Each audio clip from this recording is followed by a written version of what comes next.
Assalamualaikum warahmatullahi wabarakatuh. Perkenalkan, nama saya Nasu Safina Irawan dengan NPM 2308260120 dari angkatan 2023. Hari ini saya akan mempresentasikan mind map saya yang berjudul Fisiologi dari Sistem Pernafasan. Jadi yang seperti bisa dilihat itu ada fungsi utama.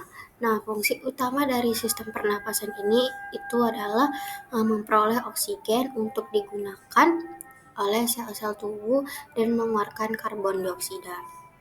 Nah, setelah itu kita ke hidung. Nah, hidung ini merupakan saluran masuk udara. Jadi udara itu dari luar masuk ke dalam hidung.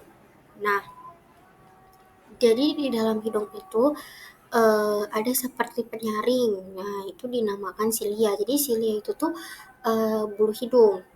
Nah, jadi selain juga disaring, saat udara ini masuk di dalam hidung, udara ini juga dilembabkan dan juga dihangatkan di dalam hidung. Nah, masih pada hidung, hidung ini terdapat sel olfaktorius atau terdapat reseptor ya, reseptor olfaktorius yang berperan sebagai proses menghidup. Nah, selanjutnya itu ada faring. Nah, dari hidung, udara itu akan menuju faring. Nah, faring ini merupakan saluran bersama untuk masuknya udara dan juga makanan. Nah, pada faring itu juga terdapat tonsil.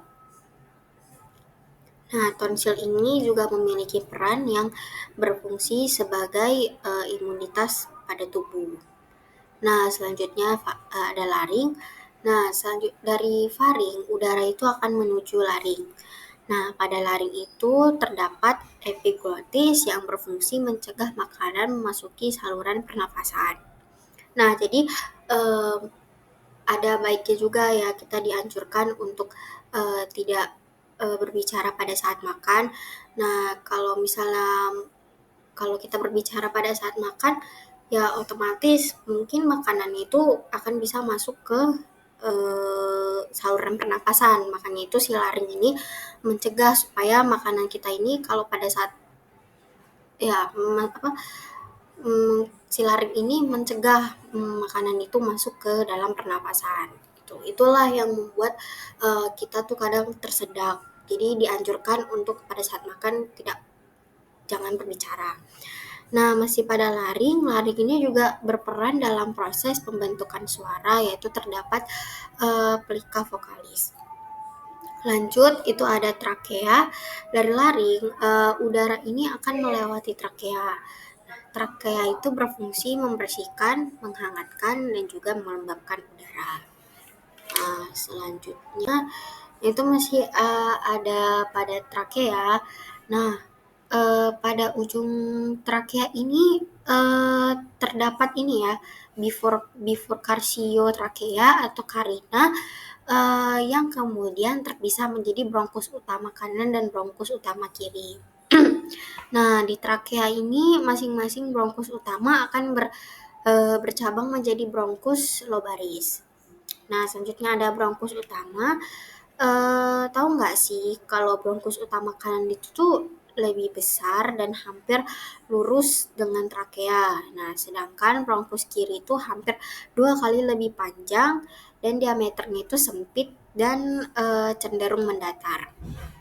Nah, oleh karena itu, pada kasus aspirasi benda asing nih, pada umumnya benda asing itu lebih utama masuk ke paru-paru kanan.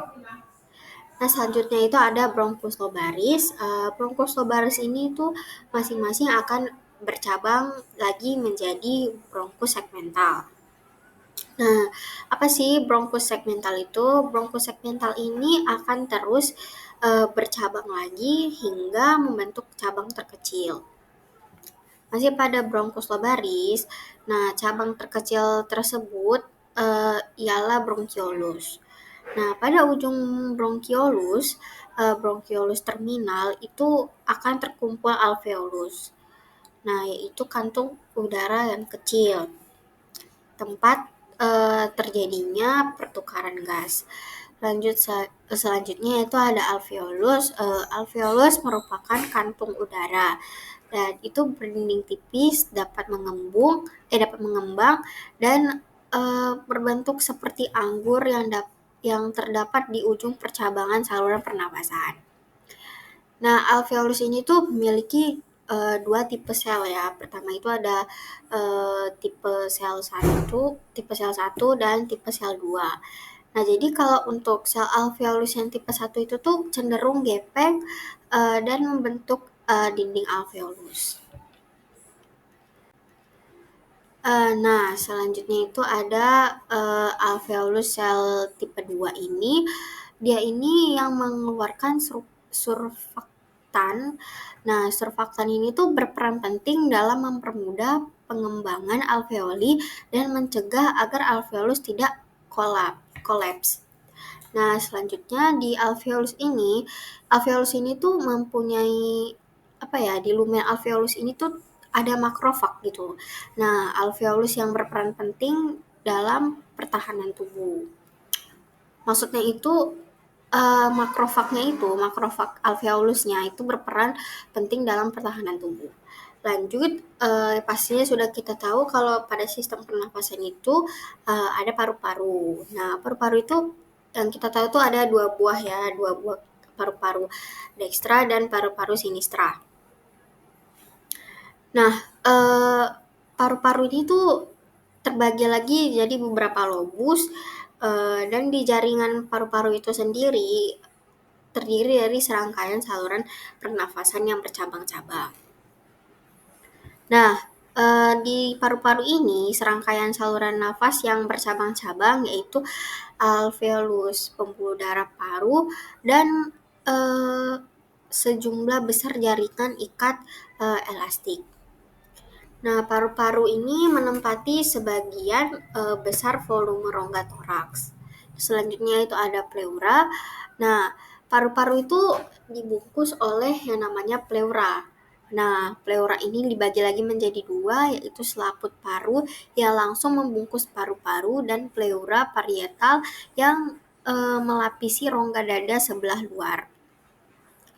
Nah, selanjutnya meski di bagian pleura juga, pleura ini antara kedua lapisan ini terdapat rongga yang disebut cavum pleura yang berisi cairan pleura yang berfungsi untuk membasahi permukaan pleura untuk mencegah kedua permukaan pleura ini saling bergesekan ketika proses pernafasan berlangsung.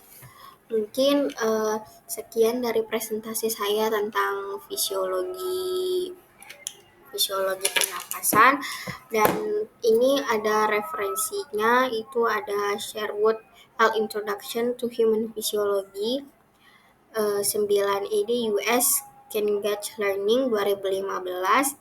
Terus ada Hall E.G. Gutton and Hall Textbook of Medical Physiology 13 ed. US Saunders 2016, dan juga Merritt E.N. Keller SM Essential of Human Anatomy and Physiology 12 ed. England Person 2018. Sekian dari saya, bila ada kesalahan mohon dimaafkan. Assalamualaikum warahmatullahi wabarakatuh.